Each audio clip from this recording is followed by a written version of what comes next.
ಕರ್ನಾಟಕ ರಾಜ್ಯದ ಒಳ ಮೀಸಲಾತಿ ವಿಚಾರವಾಗಿ ಸರ್ಕಾರದ ಇಂದಿನ ತೀರ್ಮಾನ ಅಸ್ಪಷ್ಟವಾಗಿರುತ್ತೆ. ಇದು ಕೇವಲ ರಾಜಕೀಯ ಕಾರಣಕ್ಕೆ ಕನ್ನಡಿಸುವ ತಂತ್ರವಾಗಿದೆ. ಈಗಾಗಲೇ ಸದಾಶಿವ, ನಾಗಮೋಹನ್ ದಾಸ್ ಮತ್ತು ಮಾಧುಸ್ವಾಮಿಯವರ ವರದಿಗಳಿದ್ದಾಗ್ಯೂ ಸಹ ಜಾತಿ ಜನಗಣತಿಯನ್ನು ಮಾಡಿ ಪರಿಶಿಷ್ಟ ಜಾತಿಯ ಎಲ್ಲರ ಜನಸಂಖ್ಯೆಗೆ ಅನುಗುಣವಾಗಿ ಮೀಸಲಾತಿನ ಕೊಡಬೇಕು ಅಂತ ಹೇಳಿ ನಾವು 35 ವರ್ಷದಿಂದ ಮಾದಿಗ ಮೀಸಲಾತಿ ಹೋರಾಟ ಸಮಿತಿಯವರು ಹೋರಾಟ ಮಾಡಿದ್ರು. ಆದರೆ ಇವತ್ತು ಪ್ರಸ್ತುತ ನೀವು 6-6ನ ಮಂಡಿಸಿ ವಿಧೇಯಕ ಮಂಡನೆ ಆದಮೇಲೆ ರಾಜ್ಯಪಾಲರು ಪೆಂಡಿಂಗ್ ಇಟ್ಟಿದ್ರು. ಈಗ ರಾಜ್ಯಪಾಲರು ಸಹಿ ಹಾಕಿದ ಮೇಲೆ ಕೋರ್ಟಲ್ಲಿದೆ ಅಂತ ಹೇಳ್ತೀರ. ನಿಜ, 1% ಜನ ಬುಡಕಟ್ಟು ಜನಾಂಗದವರು ಕೋರ್ಟ್ಗೆ ಹಾಕಿರ್ತಕ್ಕಂಥದ್ದು ನಿಜ. ಇದು ನೀವು ಕೋರ್ಟಿಗೆ ಸ್ಪಷ್ಟಪಡಿಸಿ, ಯಾಕೆ ಪಡಿಸೋಕ್ಕಾಗ್ತಾಯಿಲ್ಲ? ಈಗ ಹೇಳ್ತಾ ಇದ್ದೀರಾ 50ಕ್ಕೆ ದಾಟಿದೆ, 56 ಇದೆ ಅಂತ.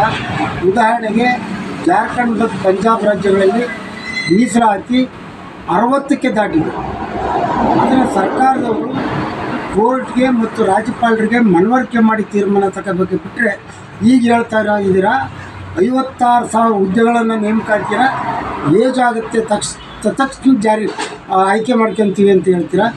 ಈ ಆಯ್ಕೆ ಮಾಡ್ಕೊಳ್ಳೋದು ಹಳೆ ಪದ್ಧತಿಯಲ್ಲಿ 15% ಒಳಗಡೆ ಮಾಮೂಲಿ ಇತ್ತಲ್ಲ, ಅದರಲ್ಲಿ ಮಾಡ್ತೀವಿ ಅಂತೀರಾ. ಅವಾಗ ಖಂಡಿತವಾಗಿ ಎಡಗೈ ಜನಾಂಗದ ಸಂಬಂಧಿತರಿಗೆ ಮತ್ತು ಒಡ್ಡ ಜನಾಂಗದವರಿಗೆ, ಬೋವಿ ಜನಾಂಗದವರಿಗೆ ಅನ್ಯಾಯ ಆಗುತ್ತೆ. ಕಾರಣ ಇಷ್ಟೇ, ಇವರು ಕ್ವಾಲಿಫಿಕೇಷನಲ್ಲಿ ಅರ್ಹತೆ ಇರಲ್ಲ, ಮೆರಿಟ್ ಇರಲ್ಲ.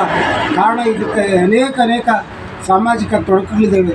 ಆದ್ದರಿಂದ ಕಾಂಗ್ರೆಸ್ ಸರ್ಕಾರ ಈ ಕನ್ನಡಿಸುವ ತಂತ್ರವನ್ನು ಬಿಟ್ಟು ಈಗ ಸುಪ್ರೀಂ ಕೋರ್ಟ್ಗೂ ಅಥವಾ ಹೈಕೋರ್ಟ್ಗೂ ನೀವು ಮನವರಿಕೆಯನ್ನು ಮಾಡಿಕೊಳ್ಬೇಕು. ಈ ಕಾರಣಾಂತರಕ್ಕಿಂತ ರಾಜ್ಯಗಳಲ್ಲಿ 50ಕ್ಕೂ ಮೀರಿ ಜಾರ್ಖಂಡ್ ಮತ್ತು ಪಂಜಾಬಲ್ಲಿದೆ. ಅದಕ್ಕೆ ಇಲ್ಲಿ ಈ ಜನಸಂಖ್ಯೆಗೆ ಅನುಗುಣವಾಗಿ ನಮಗೆ ಕೊಡಿ ಅಂತ ತಾವು ಕೋರ್ಟ್ಗೆ ಅಪೀಲನ್ನು ಹಾಕಬೇಕು. ಇಲ್ಲದೆ ಹೋದರೆ ಬರ್ತಕ್ಕಂಥ ದಿನಗಳಲ್ಲಿ ಏನು ಈ ಮೀಸಲಾತಿ ಅಡಿಯಲ್ಲಿ ಗೆದ್ದಿರ್ತಕ್ಕಂಥ SC ST 54 ಜನ ಶಾಸಕರು ಮಂತ್ರಿಗಳನ್ನು ಒಳಗೊಂಡಂತೆ ಇದೆ. ನಿಮಗೆ ನಾಚಿಕೆ ಆಗಬೇಕು. ರಾಜಕೀಯ ಸ್ಥಾನಮಾನಕ್ಕೋಸ್ಕರ ಅಲ್ಲಿ ಇರಬಾರ್ದು.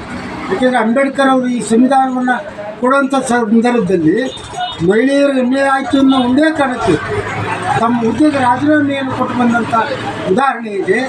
ಈ ದೇಶಕ್ಕೆ ಮಾದರಿಯಾದ ಸಂವಿಧಾನವನ್ನು ಕೊಟ್ಟಿದ್ದಾರೆ. ಎಲ್ಲರೂ ಹಂಚಿಕೊಂಡು ತಿನ್ನಿರಿ ಅಂತ ಹೇಳಿದ್ದಾರೆ. ಸಮಗ್ರ ಸಮಾನತೆ ಬರೋವರೆಗೂ ಈ ಮೀಸಲಾತಿ ಬೇಕು ಅಂತ ಹೇಳಿದ್ದಾರೆ.